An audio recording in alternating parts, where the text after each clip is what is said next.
Anda kembali menyaksikan Prime Time News. Saya Zelda Safitri. Terungkapnya pelanggaran izin rute terbang yang dilakukan AirAsia memiliki efek domino.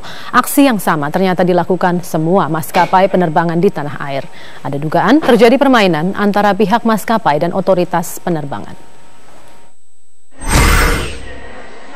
Sejumlah otoritas penerbangan di tanah air melarang pesawat yang tak memiliki izin rute untuk terbang.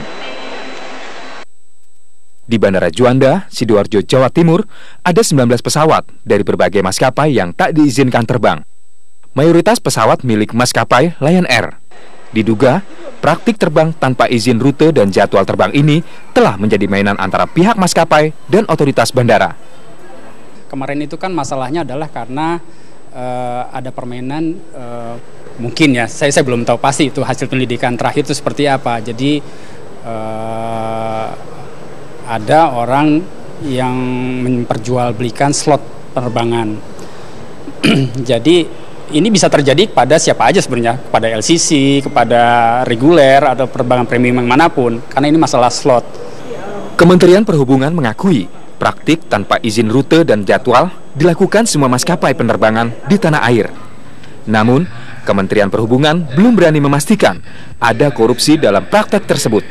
Apakah ada indikasi korupsi, Pak? Korupsi di mana ya? Ini masih mekanisme administrasi aja dulu. Administrasi dan penyelenggaraan negara. Kementerian Perhubungan telah mengambil tindakan terhadap pihak-pihak yang terkait dengan praktik tersebut. Sejumlah pejabat terkait dimutasi.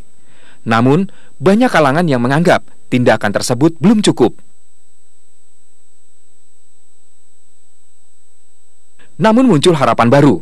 KPK berencana menyelidiki dugaan praktik culas jual beli izin terbang. Tim Liputan, Metro TV. Di tengah upaya melakukan perbaikan yang dinilai tergesa-gesa oleh banyak kalangan, Kementerian Perhubungan meralat keputusannya. Kemenhub menyatakan Transnusa, salah satu maskapai yang sempat dinyatakan melanggar izin terbang, tak terbukti melanggar apapun. Dikutip dari laman Tempo.co, Kementerian Perhubungan mengatakan maskapai Transnusa Air ternyata telah melengkapi syarat perizinan terbang yang dimaksud dan tidak terbukti melakukan pelanggaran apapun. Kementerian Perhubungan Jumat lalu menyatakan Transnusa Air beserta 4 maskapai lain yaitu Wings Air, Garuda Indonesia, Susi Air, dan Lion Air melakukan pelanggaran izin 61 penerbangan. Transnusa saat itu dinilai melanggar izin terbang Denpasar Labuan Bajo.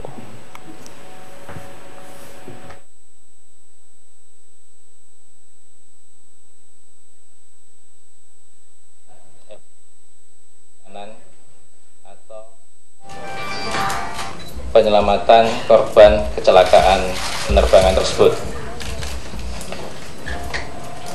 Koordinasi evakuasi penanganan korban dan juga tentunya penemuan puing-puing pesawat maupun seperti black box dan lain sebagainya itu dilakukan oleh Basarnas dan semua pihak membantu.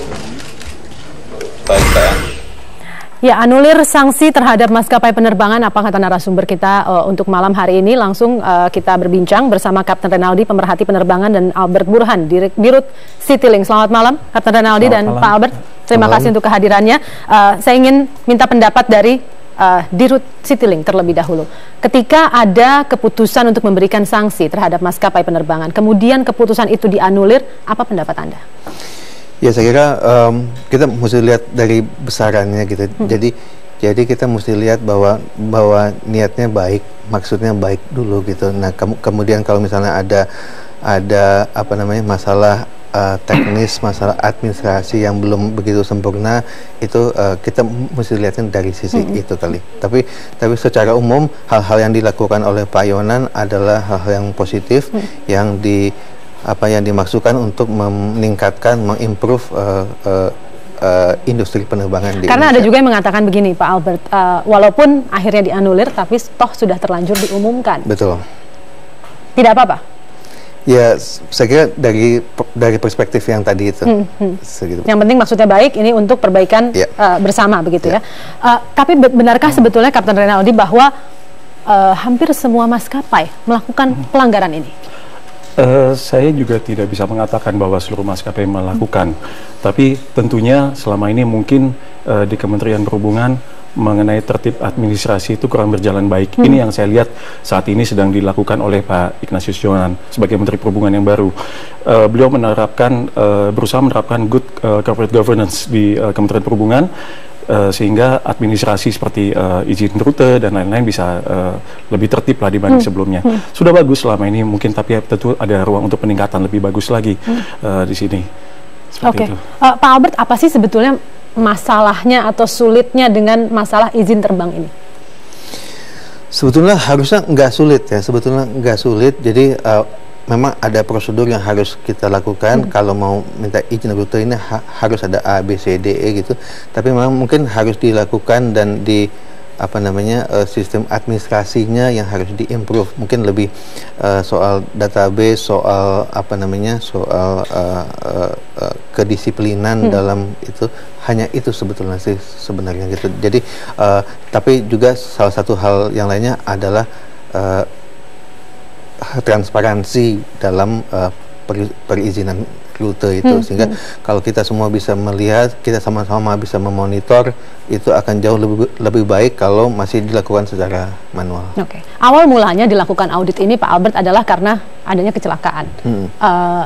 Apakah Anda pandang ini sudah tepat, ataukah seharusnya memang dari dulu saja semuanya diaudit? Sebetulnya memang harusnya kita bisa perbaikan itu jauh dari sebelumnya. Jadi ada banyak hal-hal yang kita juga sudah melihat bahwa dari dulu ini ada hal-hal yang bisa kita improve, bisa mempercepat proses, lebih transparan gitu. Memang apa yang tidak transparan, Pak?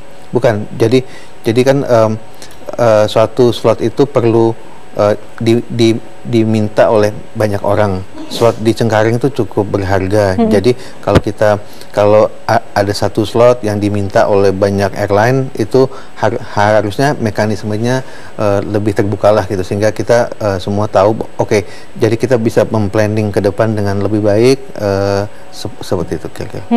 Bagaimana sebetulnya penentuan slot ini sih, Kapten Rinaldi? Ya, tentunya maskapai setelah mendapatkan izin rute menjalankan satu rute dari A ke B, kemudian dia harus mengurus izin slot ke IDC, Indonesian Slot Coordinator. Saya nanti akan diatur. IDC ini perwakilannya ada Angkasa Pura I, Angkasa Pura II, Kementerian Perhubungan, dan juga Airnav. Mereka akan mengatur bagaimana waktu penerbangan terbaik, slot yang terbaik, sehingga maskapai bisa mendapatkan secara adil. Jadi yang pertama didapatkan adalah izin rute dulu, karena ini banyak yang masih terbalik begitu ya. Jadi secara sederhana, setelah ada izin rute, contoh misalnya Jakarta, Denpasar, begitu. Kemudian baru diajukan slotnya. Jadi bisa diajukan atau itu ditentukan? Jadi izin rute ini diurus dulu pertama. Setelah mendapatkan izin rute, kemudian di-approve, baru mengajukan slot.